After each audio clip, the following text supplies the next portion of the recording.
Assalamualaikum warahmatullahi wabarakatuh. Waalaikumsalam warahmatullahi wabarakatuh. Teman-teman, bagaimana, masih semangat siang ini? Biar semangatnya bertambah, saya punya tepuk bisa. Oke, bisa ditularkan nanti pas P5 ya Bapak? Ya, beres. Tepuk bisanya seperti ini. Tepuk bisa, prok, saya bisa. Kamu Bisa, kita bisa. Semangat. Sudah bisa Bapak Ibu? Kita coba ya, biar menambah semangat siang hari ini. Sepertinya tadi sudah banyak yang mengantuk, jadi saya was-was sendiri. Ini nanti bisa mendengarkan disimulasi saya dengan baik apa? Bisa. Sambil makan Bapak aja ya, Guru. Jangan khawatir. Siap ya Bapak Ibu? Tepuk bisa. Saya bisa, kamu bisa, kita bisa. Semangat. Luar biasa sekali semangat Bapak Ibu sekalian.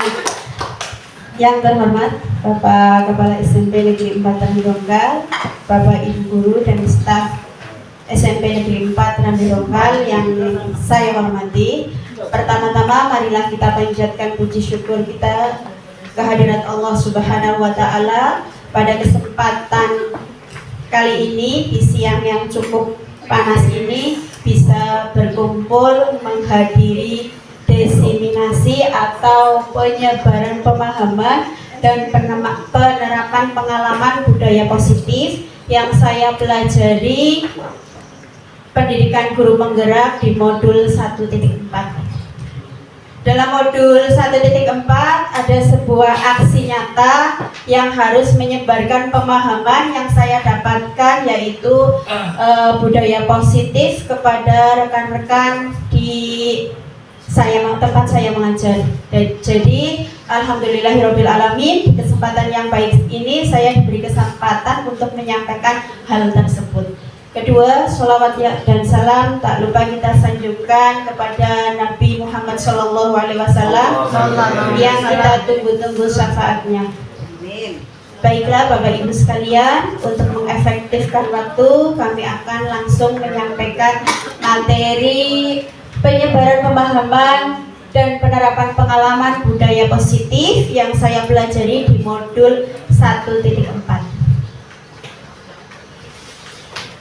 Pertama, konsep inti dari budaya positif yaitu perubahan paradigma belajar, kemudian disiplin positif, yang ketiga nilai-nilai kebajikan, yang keempat kebutuhan dasar manusia, yang kelima motivasi perilaku manusia, yang keenam posisi kontrol guru, yang ke-7 keyakinan kelas, dan yang ke-8 segitiga restitusi. Sebetulnya materi-materi ini sudah Bapak Ibu sekalian dapatkan pas di Bu Ika saat beliau juga memenuhi tugas di aksi nyata modul 1.4. Jadi kali ini biar semakin menambah pemahaman Bapak Ibu tentang budaya positif. Nanti saya juga mendoakan untuk teman-teman yang masih dalam seleksi CGP Angkatan 10 dan Angkatan berikutnya untuk bisa menyampaikan hal yang sama dengan saya. Amin. Yang pertama yaitu perubahan paradigma belajar.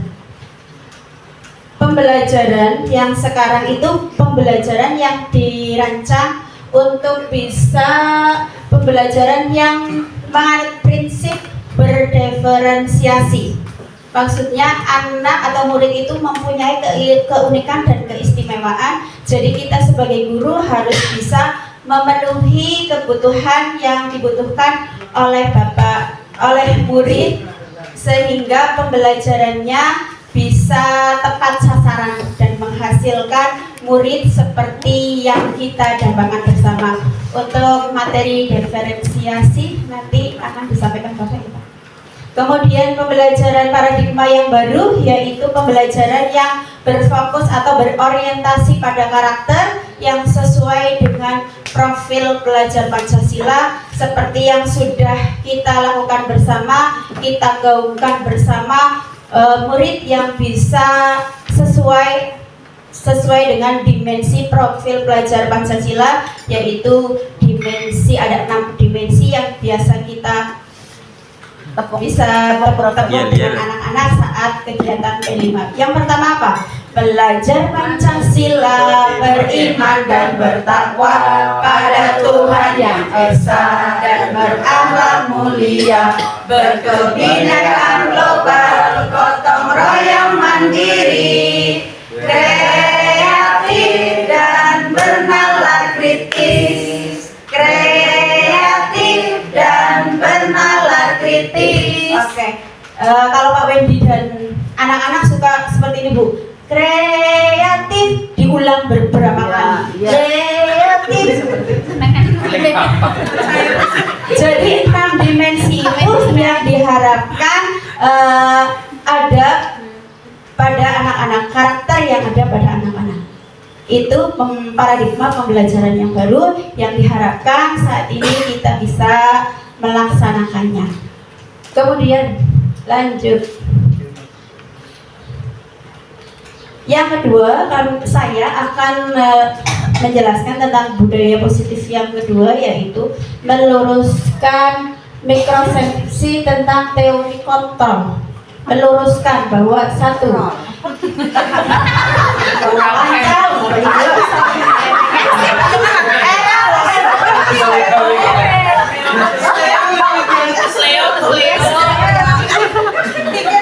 yang pertama, ilusi guru mengontrol. Bahwa kita sebagai guru ternyata tidak bisa sepenuhnya mengontrol murid. Jadi sekarang saya lebih berhati-hati nih Bapak Ibu. Karena kontrol itu dari diri anak sendiri. Kita hanya dapat mengarahkan motivasi diri pada anak tersebut. Biasanya kan Bapak Ibu kontrol, ini tugas besok harus diselesaikan ya. Iya, tapi ternyata ditagih lagi belum. Ternyata kontrol itu tidak mutlak mirip guru, tapi anak mempunyai penolakan karena dari motivasi dari diri memang tidak mau mengerjakan soal tersebut. Kemudian yang kedua, ilustrasi bahwa semua penguatan positif, efektif dan bermanfaat. Kalau kita melakukan penguatan positif terhadap anak, juga tidak semua anak bisa menerimanya dan memanfaatkan penguatan tersebut untuk hal-hal yang positif atau hal-hal yang baik. Karena di situ anak sama. Dari diri anak harus punya motivasi untuk penguatan itu baik apa tidak. Karena dia punya kontrol sendiri. Yang bisa mengontrol anak yaitu dirinya sendiri. Seperti itu. Kemudian yang ketiga, ilustrasi bahwa kritik dan membuat rasa bersalah mampu menguatkan karakter. Anak pernah melakukan kesalahan, kemudian dia dibuat merasa semakin bersalah. Kok kamu seperti itu sih?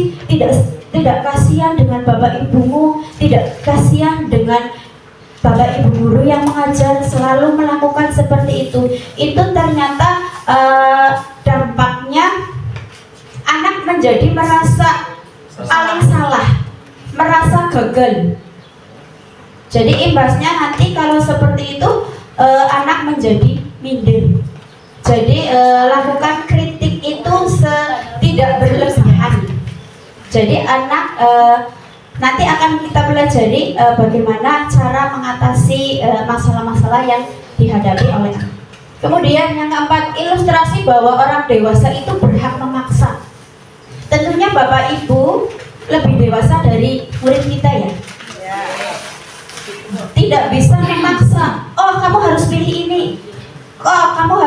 jalan yang ini. Ternyata anak juga mempunyai pilihan sendiri. Lanjut. Orang nggak ada PR-nya nggak tahu.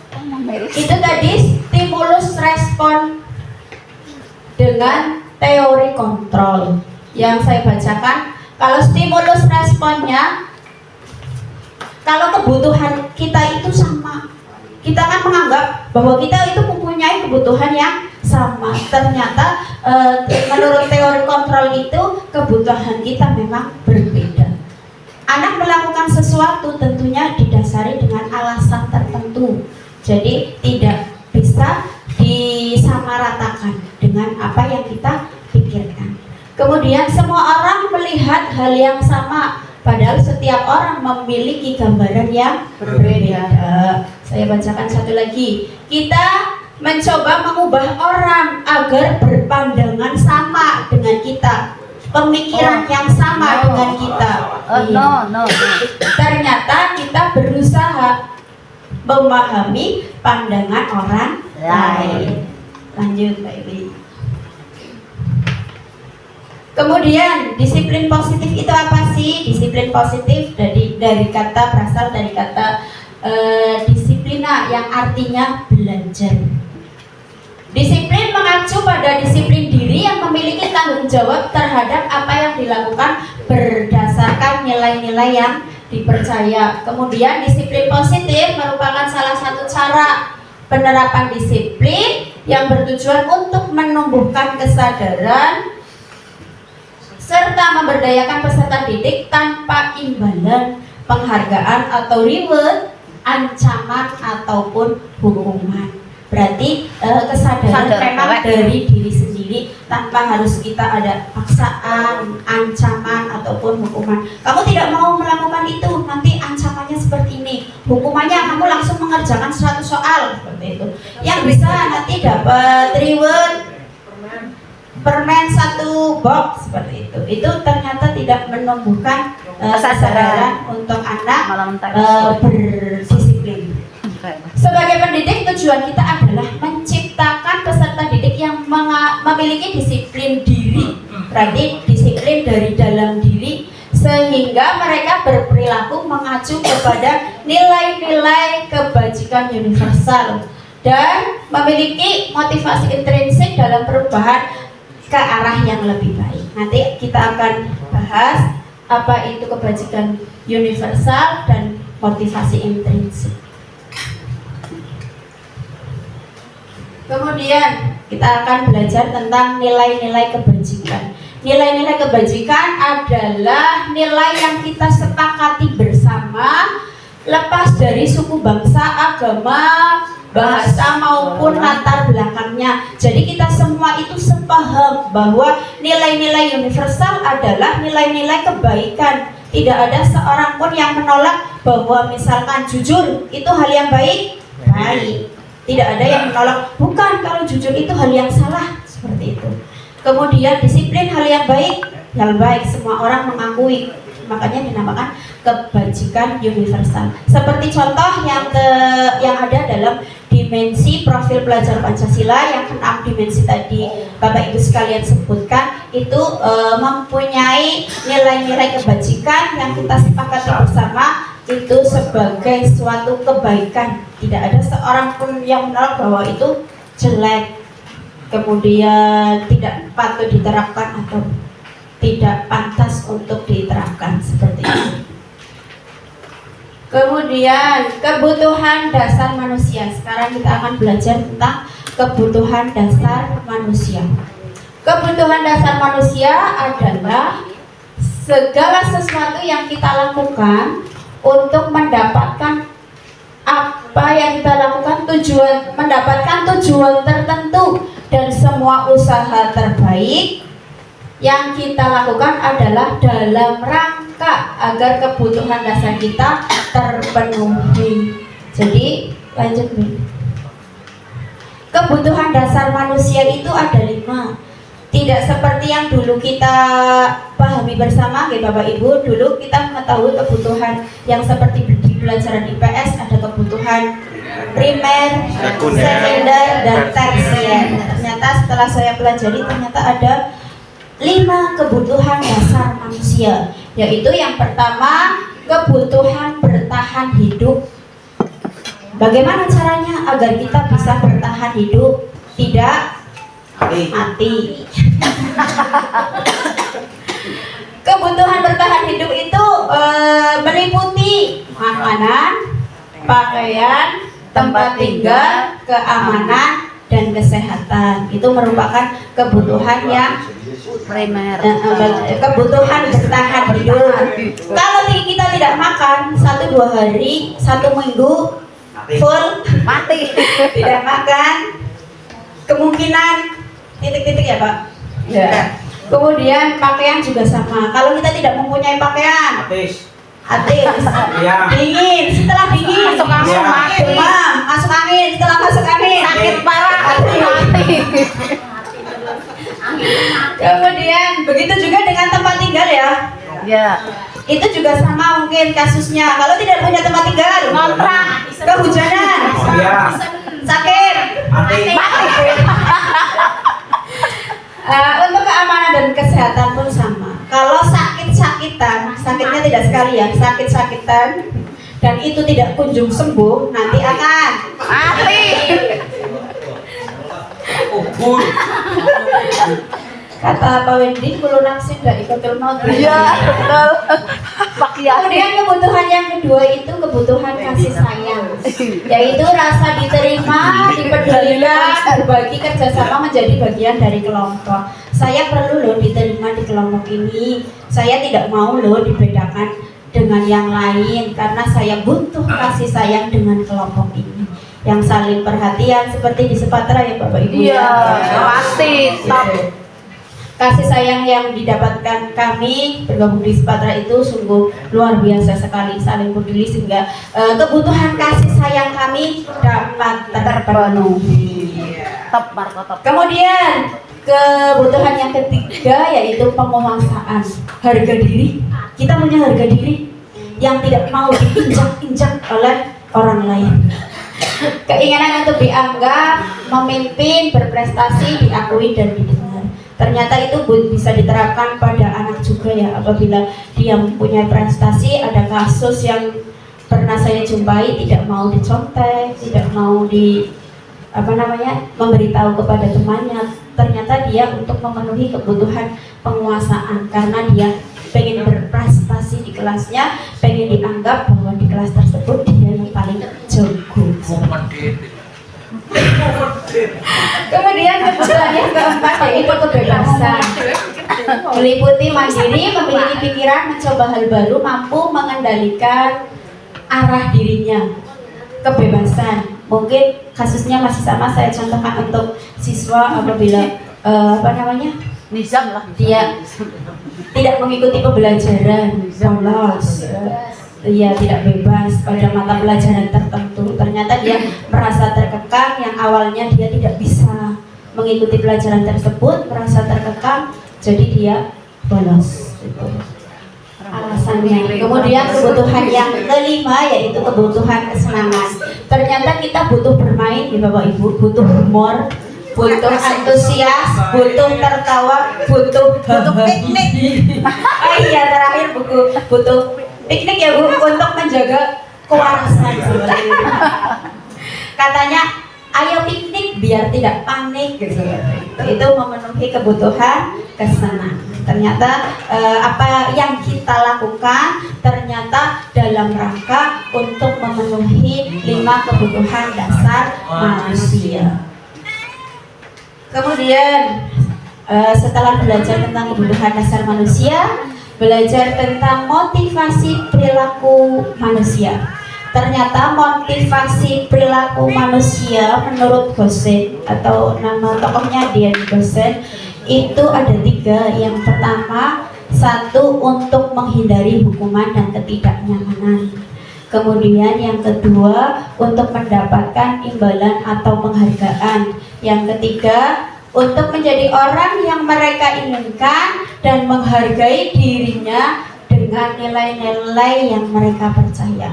Contohnya untuk yang pertama, motivasi mereka untuk melakukan sesuatu itu karena hukuman atau ketidaknyamanan. Contoh, saya berangkat kurang jam 7, karena kalau berangkat lebih dari jam 7 sudah pasti di Finger saya terlambat. Nanti kalau saya terlambat, keterangannya apa ya Pak? TB-nya banyak, nanti dipanggil Pak Imam. Setelah dipanggil Pak Imam, ada peringatan seperti itu. Jadi motivasinya karena ada hukuman atau ketidaknyamanan. Sama dengan anak-anak berangkatnya kurang dari jam 7, berarti seperti itu. Kemudian yang kedua, motivasi perilaku manusia untuk mendapatkan imbalan atau penghargaan dari orang lain. Contoh, anak-anak kita di kelas, kalau kita kuis, nanti yang tercepat nilainya paling tinggi nanti akan mendapatkan hadiah, yaitu sebuah tepuk tangan.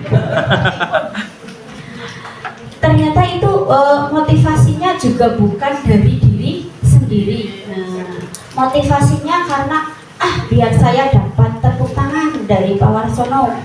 Apalagi kalau penghargaannya berupa barang. Nanti kalau yang tercepat nilainya paling tinggi akan ditraktir Pak Amin di kantin selama 1 minggu. Pasti anak-anak berebut. Nanti kita akan belajar juga kelemahan dan kelebihan apa motivasi yang dengan hukuman dan motivasi yang dengan penghargaan. Motivasi perilaku manusia yang ketiga, inilah yang paling TOPBGT ini paling top, paling baik, karena motivasinya untuk menjadi orang yang mereka inginkan dan menghargai dirinya dengan nilai-nilai kebajikan. Contoh, saya pembelajaran jam 7, berarti itu artinya 15 menit, 10 menit itu saya harus sudah di sekolah, biar saya lebih siap mempersiapkan pembelajaran anak di jam 7 nanti. Berarti motivasi dalam diri itu yang mempengaruhi perilaku manusia untuk melakukan hal tersebut. Seperti itu. Lanjut. Ini dia. Apa sih hukuman, konsekuensi, dan restitusi? Kalau hukuman itu tidak berencana atau tiba-tiba.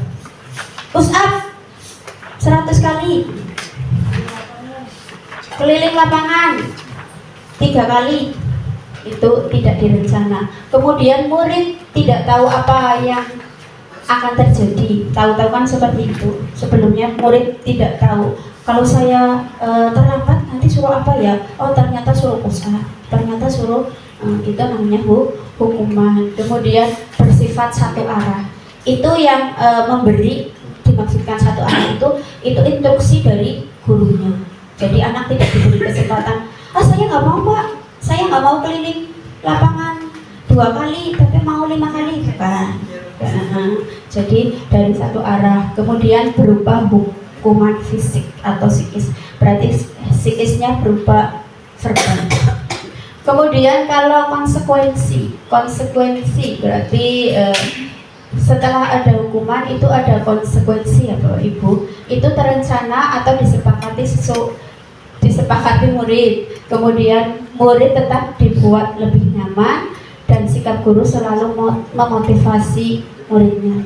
Kalau konsekuensi berarti sebelumnya ada rencana, ada kesepakatan antara guru dengan murid. Jadi anak lebih tahu kalau pelajarannya Bukina misal tidak mengerjakan pelajarannya Bukina karena sudah ada konsekuensi dari Bukina dan anak-anak. Oh nanti kalau yang tidak mengerjakan jadi mengerjakannya 2 kali. Jadi anak sudah langsung tahu, oh saya tidak mengerjakan, berarti nanti otomatis anak tersebut langsung.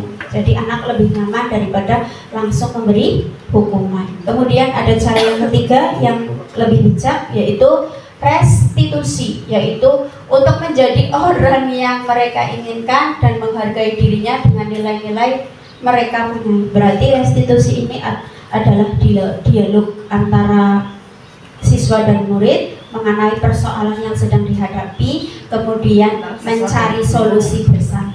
Itu namanya restitusi. Antara siswa dan guru ya tadi ya. Iya. Tadi antara siswa dan murid. Oh ya, antara siswa dan guru. Kemudian berikutnya yaitu posisi kontrol. Hati-hati ya Bu Ika. Ternyata kita sebagai guru mempunyai 5 posisi kontrol. Yang pertama sebagai penghukum. Yang kedua yaitu pembuat merasa bersalah. Yang ketiga sebagai teman. Yang keempat pemantau. Yang kelima sebagai manajer. Posisi kontrol penghukum yaitu apabila anak mendapati masalah, kita langsung memberi hukuman atau sanksi. Kemudian nomor yang kedua, posisi kontrol yang kedua yaitu pembuat merasa bersalah. Jadi anak dibuat ya, merasa bersalah sehingga anak merasa down, gagal. Kok kamu seperti itu? Berikut ada contoh-contoh pertanyaan mengenai 5 posisi kontrol. Ini, hormat kepada bendera selama 1 jam. Ini kasusnya siswa tidak memakai atribut lengkap saat upacara bendera. Salah man. Hormat kepada bendera selama 1 jam. Jangan 1 jam Bu, 2 jam. Kemudian itu kalau posisinya sebagai penghukum. Kemudian yang kedua untuk pembuat merasa bersalah. Itu contoh pertanyaannya. Berapa kali ibu atau bapak memberitahu kamu selalu saja mengecewakan. Seperti itu. Jadi membuat anak merasa bersalah. Iya. Nggak pernah pakai topi lagi. Katanya koperasi. Kemudian lanjut Mbak Eli. Yang ketiga yaitu posisi teman. Itu contoh pertanyaannya. Ayo dong ikuti aturan sekolah.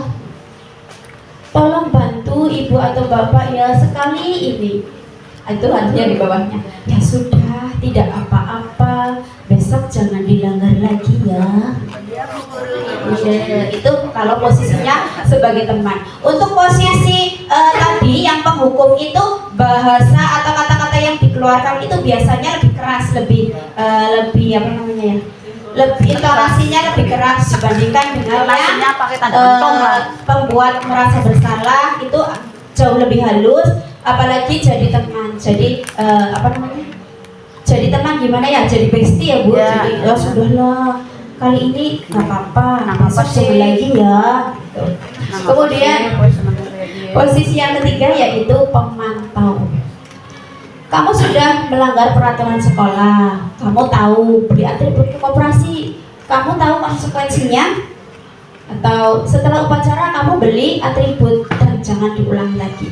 Di situ posisi kontrol kita hanya sebagai pemantau atau pengawas. Jadi dia melanggar kasus apa, kita hanya menyampaikan konsekuensinya apa. Seperti itu. Sama bahasanya lebih halus dibandingkan dengan yang posisi kontrol yang pertama yaitu penghukum. Kemudian posisi kontrol yang kelima. Apakah kamu tahu kesalahanmu? Kira-kira bagaimana kamu memperbaiki kesalahanmu? Yang kelima ini kita posisi kontrolnya sebagai manajer. Jadi kita dan anak terlibat langsung dalam bahasa yang tentunya lebih halus dan kita mau menerima alasan-alasan yang disampaikan oleh murid, kemudian kita mencari solusinya, bukan mencari kesalahannya tapi mencari solusi untuk kepentingan bersama. Itu 5 posisi kontrol yang dimiliki oleh seorang guru. Bapak Ibu guru, halo. Hai. Halo. Halo. Hai. Kira-kira Bapak Ibu guru tidak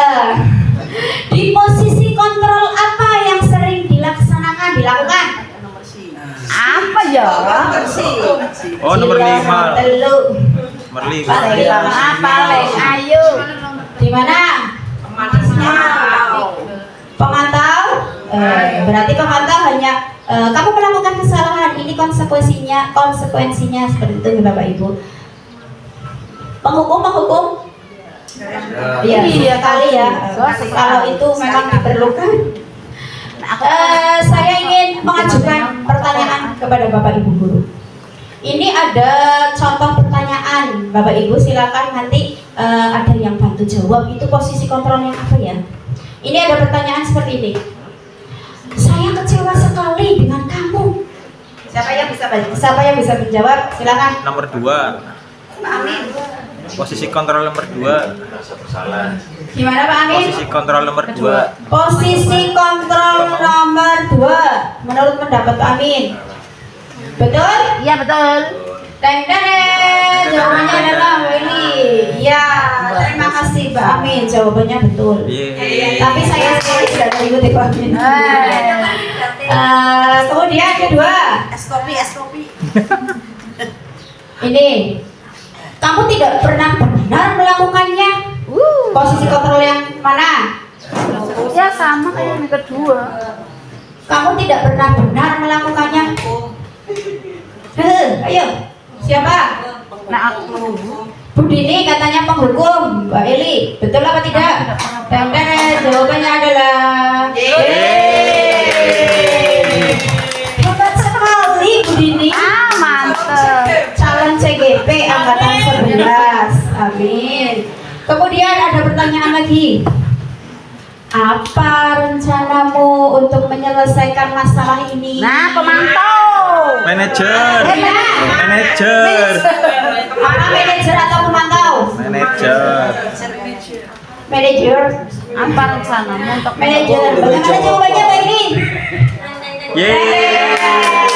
Tadi banyak ya yang jawab manajer. Tadi sudah paham. Lanjut pertanyaan berikutnya.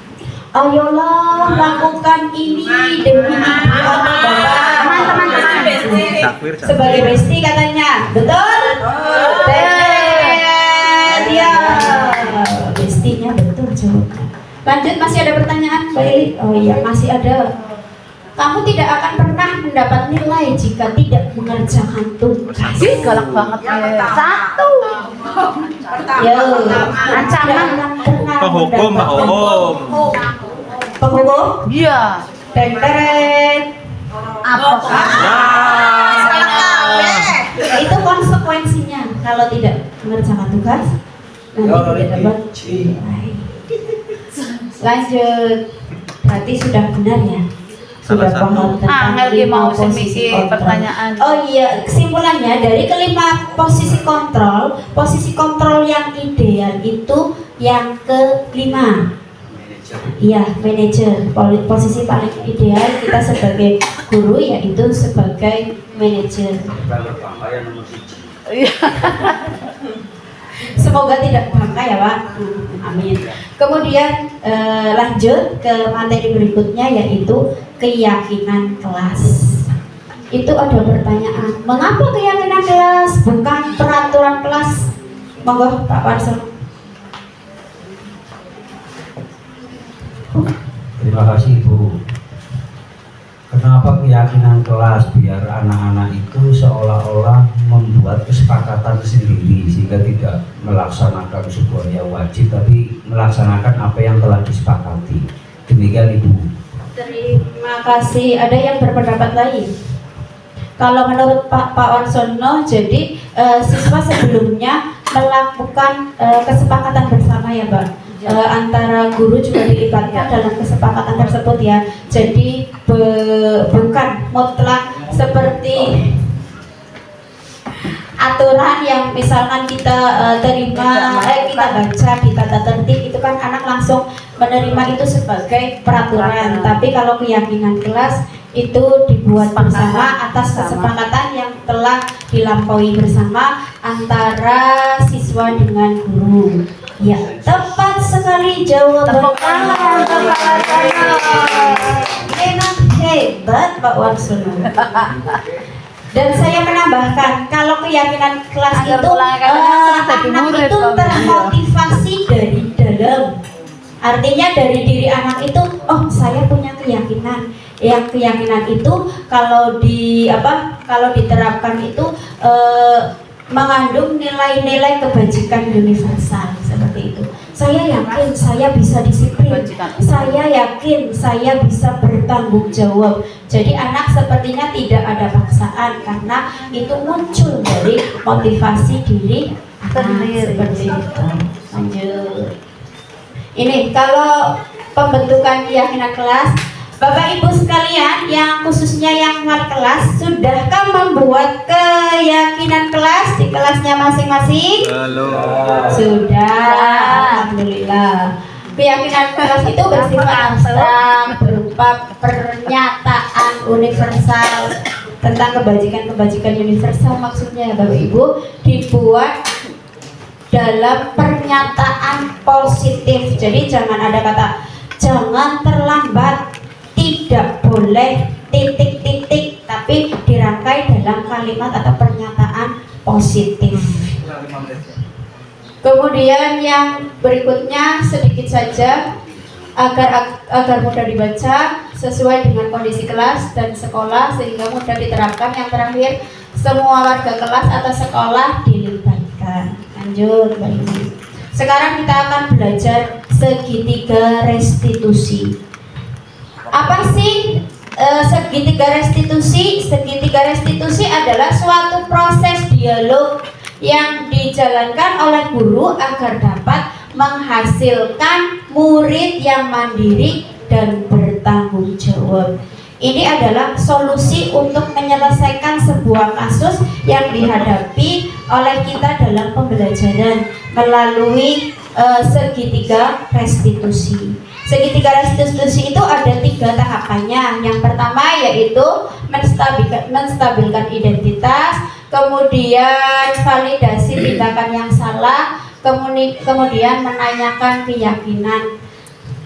Contoh, kalau kita mendapatkan atau menjumpai kasus, yang pertama itu berarti itu dialog ya, tanya jawab anak yang melanggar disiplin tertentu atau anak yang bermasalah kita undang. Jadi face to face antara anak yang bermasalah dengan kita yang akan menyelesaikan masalah. Yang pertama itu menstabilkan identitas. Jadi anak kalau merasa bersalah kan dia merasa gagal karena dia telah melakukan kesalahan. Jadi anak harus dinetralkan terlebih dahulu, distabilkan identitasnya.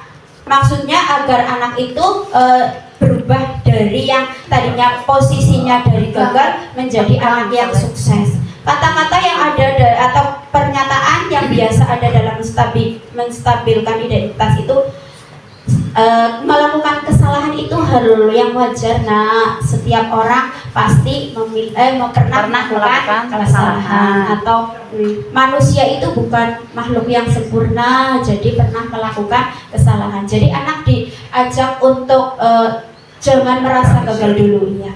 Kemudian yang kedua, validasi tindakan yang salah, itu menanyakan alasan kenapa anak melakukan hal tersebut. Biasanya anak melakukan hal tersebut untuk memenuhi tadi kebutuhan dasar manusia. Jadi kalau kita tahu alasannya, jadi kita bisa menyikapinya.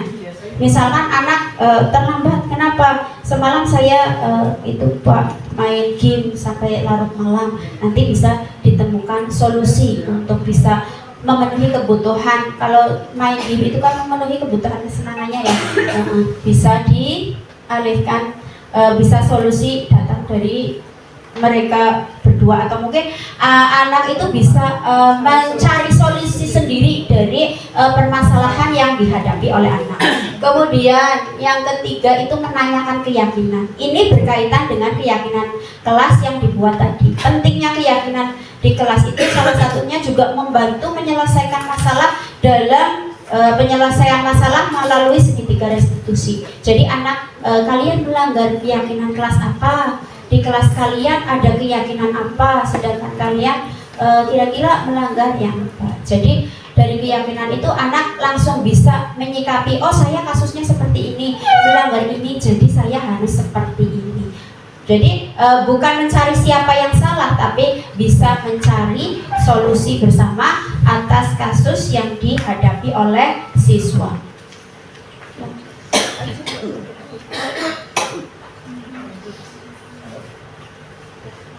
Demikian yang bisa. Sebelumnya ada pertanyaan dari Bapak Ibu. Ya, dari Mbak Dini. Ya, setelah yang sudah dipaparkan tadi tentang budaya positif, saya ingin menanyakan bagaimana caranya agar keyakinan kelas itu bisa dilaksanakan. Caranya biar keyakinan kelas itu bisa dilaksanakan. Yang pertama, wali kelas selalu mengontrol anak didiknya. Kita di SMP Negeri 4 Randolongkal punya jam khusus wali kelas, itu bisa dimanfaatkan untuk mengidentifikasi kasus-kasus yang dihadapi oleh siswa. Dari situ anak diajak untuk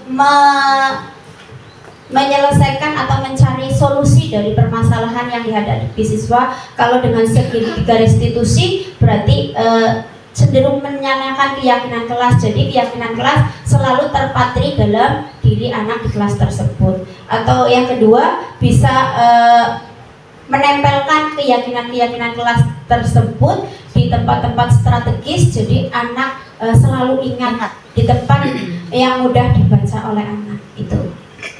Oke, terima kasih. Sami-sami. Ada pertanyaan lagi? Tadi bisa disampaikan tentang bagaimana memunculkan Kurang 5 menit. anak. Pertanyaannya, bagaimana cara kita sebagai guru itu untuk menimbulkan biar anak itu punya motivasi dari dalam diri seperti itu. Kan kita lihat anak-anak sekarang dari segi cara, dari segi tingkah laku dan sebagainya di luar kelas maupun di dalam kelas, kan kita ngerti anak seperti apa. Nah, kita sebagai guru kan harus bisa tadinya kontrol sebagai orang. Terus pertanyaan, gimana caranya? Cara memunculkan anak agar anak termotivasi dari diri. Yang pertama, mendekati anak dengan posisi kontrol kita yang manajer itu yang paling ideal dalam 5 posisi kontrol itu ternyata bisa membantu agar kita sebagai guru lebih dekat dengan anak, tahu permasalahan yang dihadapi anak, kemudian bisa dilanjutkan dengan penyelesaian masalah dengan segitiga restitusi yang membuat anak tidak merasa bersalah atau terancam, tapi anak belajar untuk menemukan solusi dari permasalahan tersebut, dikaitkan dengan keyakinan kelas, yang keyakinan kelas tersebut sudah keyakinan kelas itu kan dibuat bersama, jadi anak diingatkan, terus diingatkan untuk menumbuhkan motivasi dalam diri anak tersebut. Waktunya sudah habis, Bu Guru. Sudah, Ki. Demikian yang dapat saya sampaikan. Kalau ada kelebihan itu dari Allah Subhanahu wa taala, kalau ada kekurangan dari saya pribadi. Mohon maaf yang sebesar-besarnya. Terima kasih atas perhatiannya. Billahi taufiq wal hidayah. Assalamualaikum warahmatullahi wabarakatuh. Waalaikumsalam warahmatullahi wabarakatuh. Ya, terima kasih Mbak Wiwi, ini luar biasa ya. Ini teman-teman kita sudah Warahmatullahi wabarakatuh, anak-anak.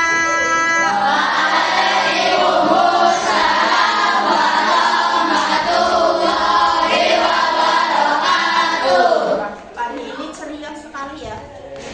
Hari ini ada yang tidak berangkat? Ada. Siapa? Andre sama Andre. Apa Andre? Sakit. Terus? Ada lagi? Kita doakan semoga Nizam dan Andre segera bisa berangkat ke sekolah lagi ya. Allahumma amin. Apa kabar kalian semuanya? Baik. Alhamdulillah. Luar biasa. Allahu Akbar. 7A bisa. Saya bisa. Kamu bisa. Kita bisa. Semangat.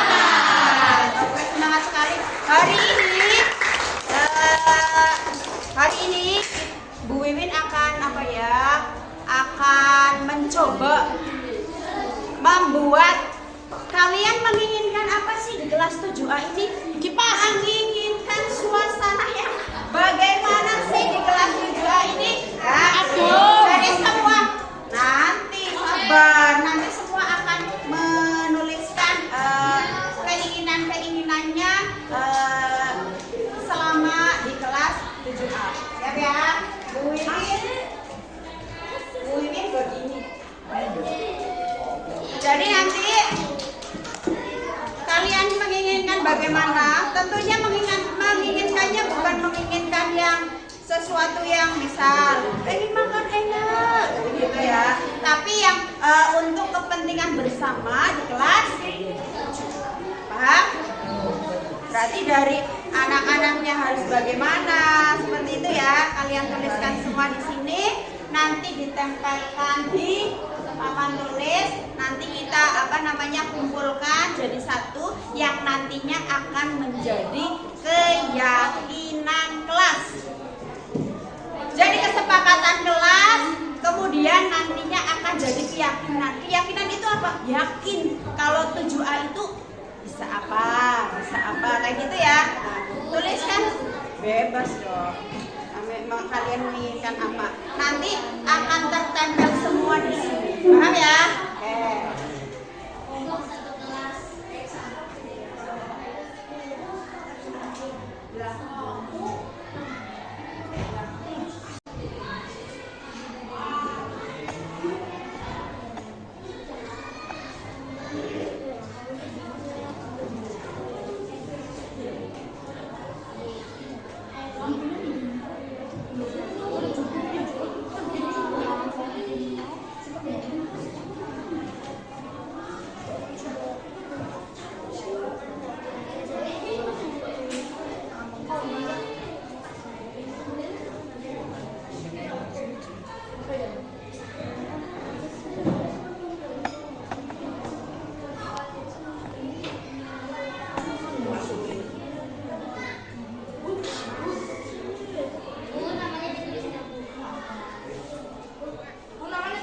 Ya, ditulis namanya.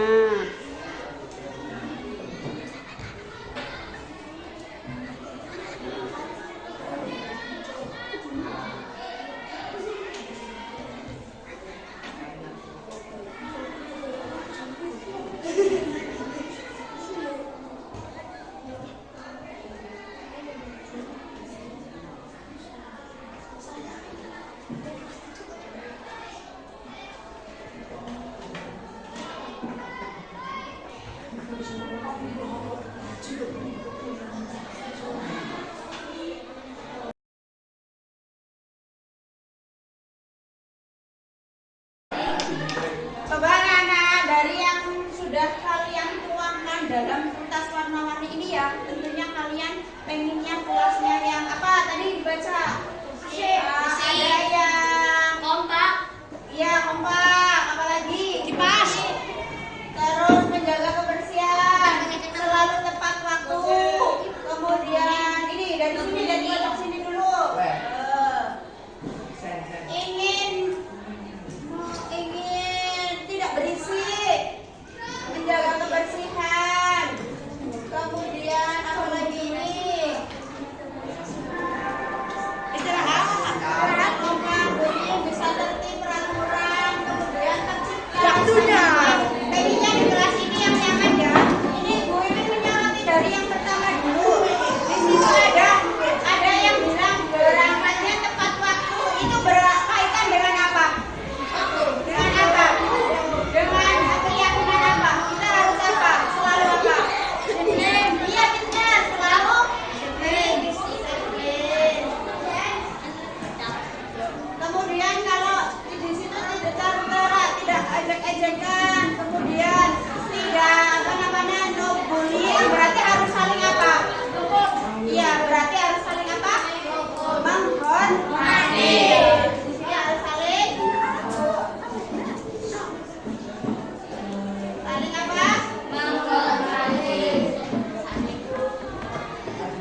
apa? Tercipta apa? Antara kalian dengan kalian harus apa?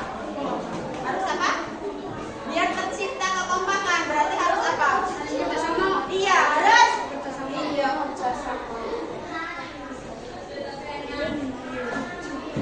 kerjasama atau gotong royong ya.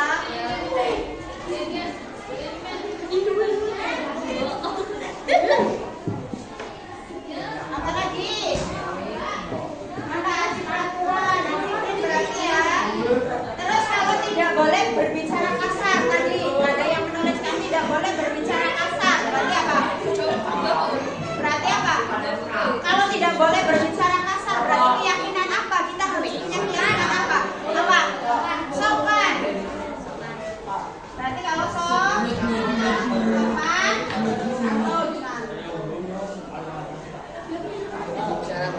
ada lagi?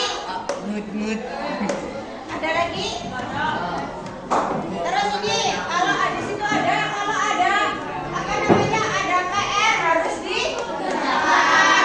Jangan tepat waktu berarti kalau ada piket harus piket itu berkaitan dengan cowok ya piket apa tanggung jawab.